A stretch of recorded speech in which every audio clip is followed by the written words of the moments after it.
guys, welcome to this episode of Chaotic Neutral. I'm your host Sabrina with my lovely co-host Artemis. This podcast is sponsored by Motorola, and I have a question for you, Connor. What have you been playing on your Motorola phone? On my Motorola phone, and Yes. I've been using the Edge Plus, like you guys know if you've been watching the episode. It's a pretty cool phone. I've been playing some TFT. That's really the only like mobile game that I really play at the moment. I'm a full shill for Riot Games, but TFT is like it's pretty fun. I think that I still miss auto chess. I don't think I could play auto chess on my Motorola Edge Plus as much as I'd like to, but it's actually a pretty seamless gaming experience. Like there's actually these cool like mappable buttons like on the touchscreen itself, so I was able to map like my cell key or whatever like to like the touchscreen in just like a really intuitive place. So that's been kind of nice. But yeah, it's been going well. I am so jealous. I'm definitely going to cop one of those for myself very soon. You should.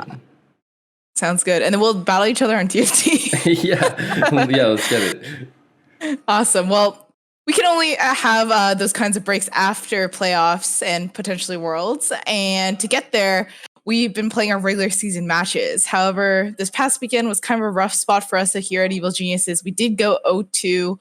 Connor, what happened this weekend? Well, we lost, Sab. We went 0-2, as you so astutely pointed out. But so I think the first game was against TSM, yeah? And I know that was a game that Dennis really wanted to win. It's his old team or whatever. It's always fun to beat your old team. That game, we had a pretty like early game centric team composition. And we just played it like even with TSM. Like we didn't really execute as well as we could have in the early game. We didn't really build any meaningful advantage for the first 10 minutes of that game, which is really where our composition was supposed to shine. We mis-executed some tactics that we are pretty good at executing in practice. So unfortunately, we weren't able to translate that quite to stage yet. And even though we didn't play the early game like as well as we should have, we didn't build enough of an advantage. We actually had some pretty decent winning chances in that game. We were able to capitalize on TSM kind of like shaky mid-late game, and we were able to get a Baron, and we were pushing with Baron with 5k gold lead at the end of the game before Beerus and TP flanked us with his Zillion and made that play at the end of the game. But if we had just taken a recall a bit quicker and gotten first setup on the spawning Mountain Dragon, then, who knows? I think we were actually in a decent position that game despite not executing that well.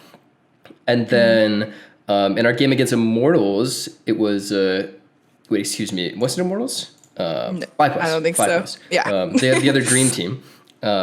Our game against FlyQuest, like sort of similar story, I think, where we had definitely the stronger early and mid-game team composition in that game, but we didn't really execute well enough in the early game. And I think, again, like credit to both TSM and FlyQuest, like it's not like these are pushover teams that we're able to build huge advantages against.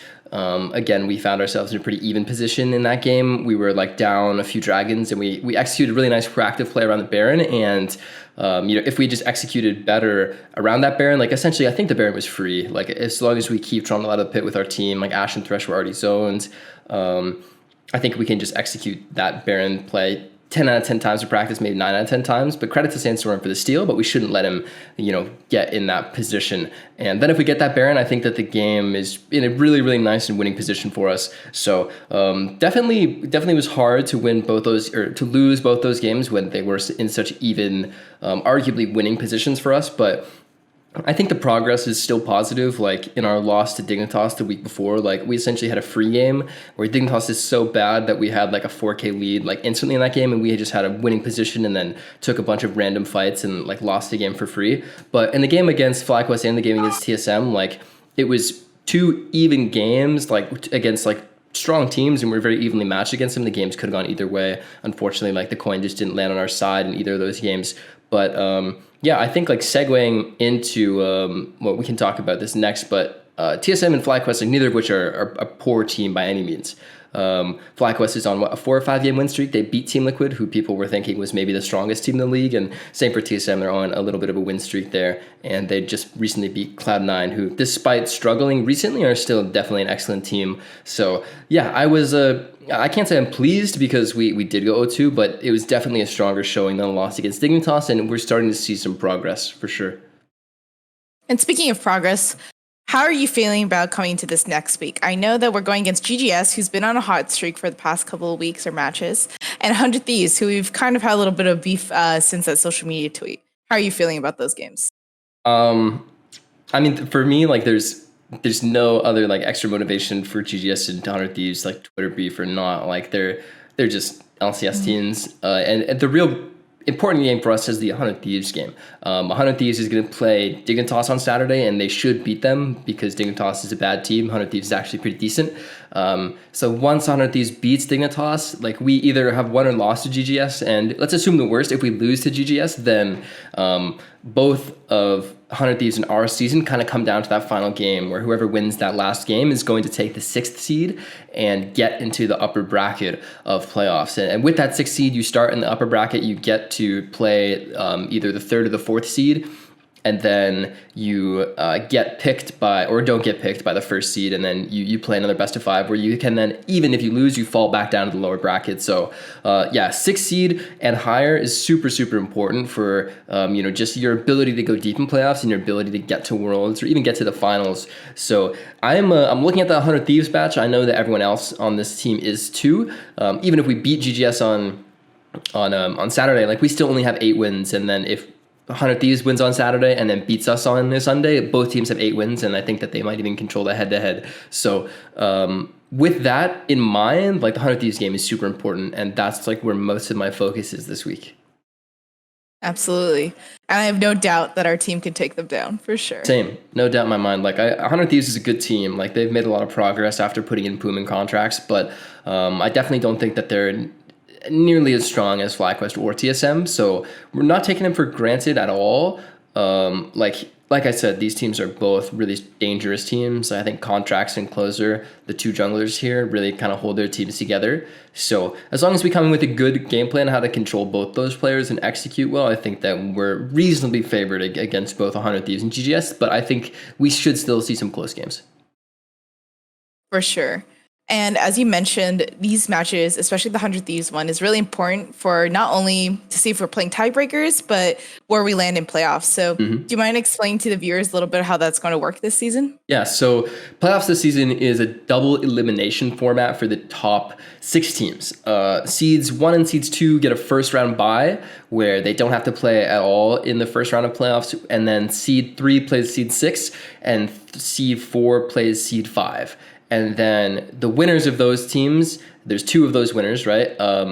Either winner 1 or winner 2 gets picked by seed number 1, and then you play a best of 5 against seed 1, and then the other team, the other winner, plays a best of 5 against seed number 2. The 2 losers of the 3 through 6, 2 best of 5s, they're going to drop down to the lower bracket where they're going to play seed 7 and seed 8. Whoever loses those lower bracket games are immediately out, and the winners will kind of filter through the lower bracket until they get a chance to play their way back into what is essentially like the 3rd and 4th place match, which is the match that takes you to Worlds. There's no longer a gauntlet in North America where like at the end of the season you have a bunch of teams fighting for the 3rd place seed and like that seed to Worlds. Essentially the gauntlet is sort of combined into playoffs where now this lower bracket is going into this 3rd, 4th place match where the winner's prize is direct trip to Worlds. So that's why the 6th seed is so important. If let's say we do well on our first best of 5, we win it, and then like we lose the 1st seed, whether it's like Team Liquid or somebody else, we're going to drop down to the lowest bracket and only be essentially 2 best of 5s away from Worlds, even if we lose in one of those previous best of 5s. So 6th seed and higher, super, super crucial. I think anything between 3 and 6 is roughly the same. Doesn't really matter to us. 1 and 2 get the advantage of a first round bye, but even still, like it's not so straightforward that is an advantage. I think the biggest advantage that the bye round has is in your preparation, where it's the same patch. You're going to see a full best of 5 series on your opponent. You get to see all their draft priorities. You get to see like 3 blue side games if you're lucky, 2 red side games, and you'll have a really clear understanding of what their priorities are. And since playoffs is rather condensed this year, actually, just because of COVID and everything else, the playoffs start and then end in, I think, a total of like 2 weeks. It's either 2 or 2, like a little under 3 weeks, but playoffs are super condensed. And the turnaround between like first round and second round of playoffs is like 4 days. The turnaround between the end of LCS and the first round of playoffs is 2 days if you're unlucky. which is absolutely insane. So there's not a whole lot of time to change your priorities. I think that the draft advantages could be significant, but there's something to be said about the momentum that winning a best of 5 in playoffs brings. So for us, we were always shooting for just seeds 3 through 6. Like even like halfway through the split, we thought that like Cloud9 and Team Liquid were a little bit too far ahead to catch. Cloud9, nobody could expect them going 2-5 in their past 7 games, but Team Liquid again is a little bit too far for us to catch. So we're shooting for 6th seed. If we get that 6th seed, I think we have a really good chance to go deep in playoffs, and everybody here is very one-track minded, focused on the goal of winning this weekend. Absolutely. And I kind of wanted to ask you, what's your thoughts between like the difference of this split versus, past splits where there was a gauntlet?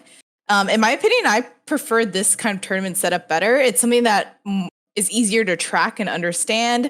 I guess there's a little bit more narrative when it comes to the gauntlet. I know LCS was always pushing for that when it was like someone made like an intense like journey to like make it to Worlds. But I feel like this is the more fair route. And as you mentioned, there is pros and cons to being able to play that extra best of 5. Yeah, I don't know if it's more fair. I think it's just different.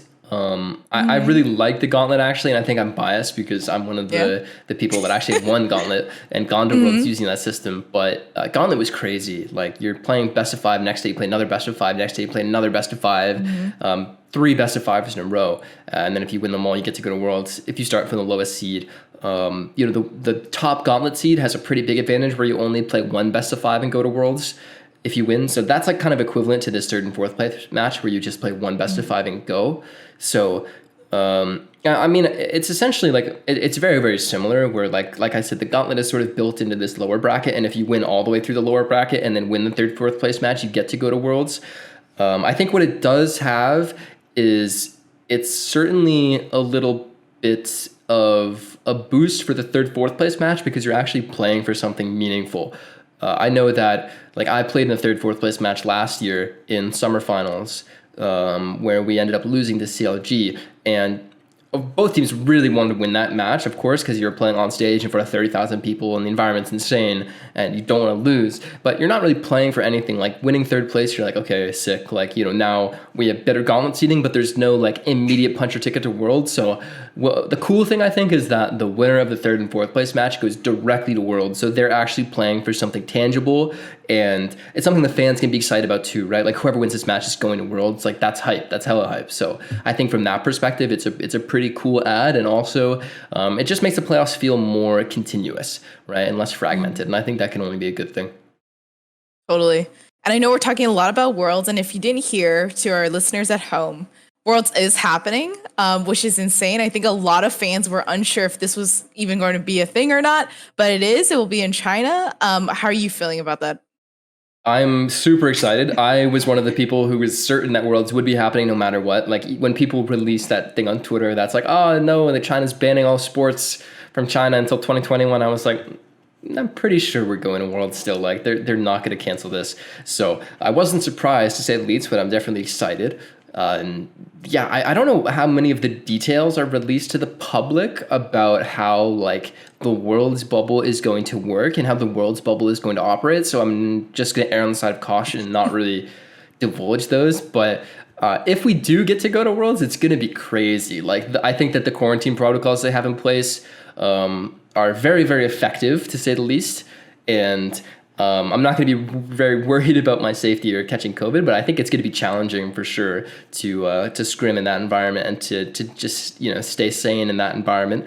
But yeah, super excited that Worlds is going on. The possibility of maybe going to Shanghai and visiting a place I've never been before is just incredibly exciting. I've always wanted to go to China, so yeah, really grateful to Riot Games and everyone else involved in this process for figuring out a way to make this happen. Because at least for me, like, Worlds is just the pinnacle of esports. Like it doesn't get any better than that. Like I know some people might argue it's like TI, but I don't know. For me, like Worlds is just a cut above everything else. The production is insane. The journeys are insane. The storylines are insane. Everything about Worlds is just so incredible. Like it just makes gives you goosebumps even just thinking about Worlds. So excited that it's on. Really excited to either follow it along with you guys at home or hopefully, fingers crossed, be competing in it ourselves. For sure. Yeah. I mean, I want to echo your statement. I think that it is really exciting. And I know there's not a lot of public information out there, but I really want to highlight how hard it must have been for Riot to really make this happen. And, tons of kudos for them because they understand how important this is, not just to League of Legends, not just to Riot Games, but to esports in general. And as you mentioned, the only event that kind of rivals Worlds, I think, in our world is TI, and that's not happening this year. So thankfully, esports fans can rejoice. We have some international competition actually happening here, and I'm really excited to see what happens. And yeah, I really hope that we make it. Fingers crossed. Fingers crossed. I'm counting on you, Coach. I'm going to do my best, Sam, all right? I'm going to do everything I can in my power to make that happen. And yeah, with good. that is another episode of Chaotic Neutral Down the Drain. Thanks so much for watching, guys. As always, I've been Artemis, joined by Sabrina, sponsored by Motorola, and hope you guys enjoyed this week's episode, and we'll see you soon. See ya.